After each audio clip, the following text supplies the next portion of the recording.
চলো আজ জমিয়ে লাঞ্চ করা যাক।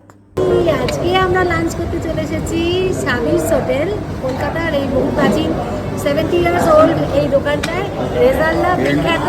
আর আমরা কি কি নিয়েছি দেখে নাও, আর দেখে নাও মেনু কার্ডটার সঙ্গে। এখানকার স্পেশাল মাটন রেজালা, সঙ্গে নিয়ে নিয়েছি বিরিয়ানি, আর তার সাথে সাথে তন্দুরি। এখানকার তন্দুরিটা কিন্তু খুব ফেমাস, এখানে এলে তন্দুরি মাস্ট। জাস্ট ডুবিয়ে এই মুখে দিলে কেমন বিরিয়ানিটা। বিরিয়ানিটা জবরদস্ত, আর রেজাল্লার মধ্যে মাখানা টেস্ট নিয়ে কোনো কথা হবে না বস।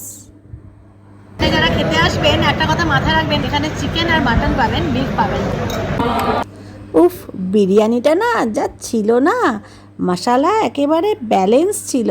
আর ওই যে পেল্লাই একটা আলু, কলকাতা স্টাইল বিরিয়ানি, আর সফট সফট মাটন। এইবার মেনু কার্ডটা একটু চোখ বুলিয়ে নাও। না না, প্রাইস ঠিকঠাকই আছে। আর কবে আসছো তাহলে লাঞ্চ করতে?